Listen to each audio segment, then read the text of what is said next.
Hello everyone, I'm Rinki and welcome back to my channel. So today we are going to learn about one more grammar concept.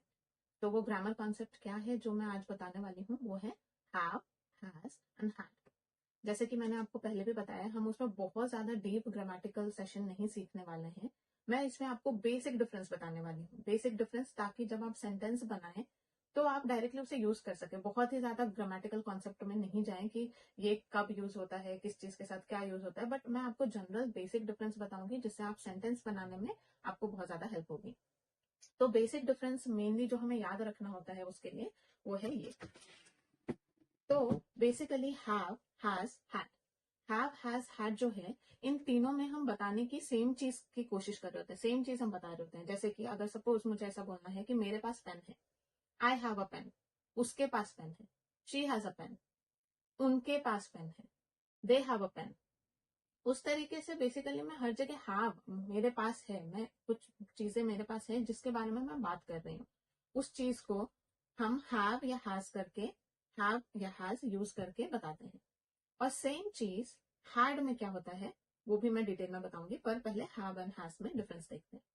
तो have जो होता है वो use होता है आई के साथ, यू के साथ, वी के साथ, दे के साथ. तो जब भी मुझे ये बताना है कि मेरे पास कुछ है तो मैं हैव यूज करूंगी. तुम्हारे पास कुछ है तो भी हैव यूज होगा. हमारे पास कुछ है तो भी हैव यूज होगा. उनके पास है, उनके पास कुछ है वो भी, उसके लिए भी हम हैव यूज करेंगे. तो आपको ये सिंपल सी चीज याद रखनी है कि जब भी हम आई, यू, वी, दे ये यूज करते हैं तो हम हैव यूज करते हैं. अगर मुझे एग्जाम्पल लेना है तो मैं कैसे बोल सकती हूँ, I have a pen, you have a pen, we have a pen, they have a pen. या फिर अगर मैं बोलना चाहूँ I have a house, you have a car, we have a basket, they have a house. तो इस तरीके से हम हैव को यूज करते हैं. नाउ हैज, हैज में भी हम सेम चीज ही बोल रहे होते हैं, पर जब भी हम ही या शी या इट के बारे में बात कर रहे होते हैं उस टाइम पे हम हैज यूज करते हैं. हम ऐसे नहीं बोल सकते कि she have a pen. This is wrong, it is grammatically incorrect. She have a pen नहीं हो सकता. She has a pen, she has a pen, he has a pen. Okay, suppose I say something like she has a dog, she has a dog, and you have to say it has four legs. So dog has four legs, right? So you can say something like she has a dog and it has four legs. So हमें इतना याद रखना है कि जब भी हम she, he and it use करेंगे तो उसके साथ have नहीं has आएगा. Now had is very simple. had में क्या होता है कि हम past की बात कर रहे होते हैं. जैसे कि मेरे पास पेन था, मेरे पास अभी पेन है नहीं. अगर मुझे ये बोलना है मेरे पास पेन है तो मैं बोलूंगी I have a pen. But suppose अब मुझे ये बोलना है कि मेरे पास पेन था, अभी नहीं है, so I had a pen. So basically have और हैज जब हम प्रेजेंट में यूज करते हैं तो हम हैव और हैज यूज करते हैं. सेम चीज को जब हमें पास्ट में बताना होता है तो वो हैड हो जाता है.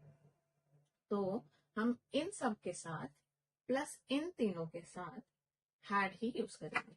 जब भी हम पास्ट की बात करते हैं तो इन दोनों चीजों के साथ हम हैड ही यूज करेंगे. जैसे कि I had a pen, I had a pen, you had a dog, we had a house, they had a basket, she had a dog, he had a dog, it had four legs.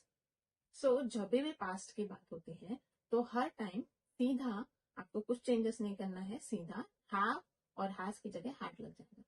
तो I hope आपको आज का concept समझ में आया होगा. Now for practice session I want you guys to make some sentences using have, has and had. तो आप कुछ सेंटेंसेस की प्रैक्टिस कीजिए हैव, हैज और हैड यूज करके, और कोशिश कीजिए कि आप इस तरीके के सेंटेंस थोड़ा डेली बेसिस पर बनाएं. और सिंपल सा है, बहुत इजी कॉन्सेप्ट है, हमें बस दो चीजें याद रखनी है. पहले कि हैव के साथ, हैव किन चीजों के साथ यूज होगा. जब हम आई, यू, वी, दे की बात कर रहे हैं तो हैव यूज होगा. ही, शी और इट की बात कर रहे हैं तो हैज यूज होता है, वो भी जब हम प्रेजेंट टेंस में बात कर रहे होते हैं. पर अगर इन दोनों को, हैव और हैज को, अगर हम पास्ट टेंस में बात करें तो वो दोनों की जगह हैड यूज हो जाता है.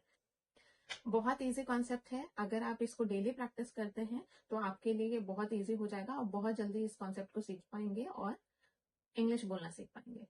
तो आई होप आपको आज का वीडियो अच्छा लगा. और अगर अच्छा लगा है तो आप इसे देखते रहिए और सीखते रहिए। Thank you so much. Let's meet in another video. Bye bye.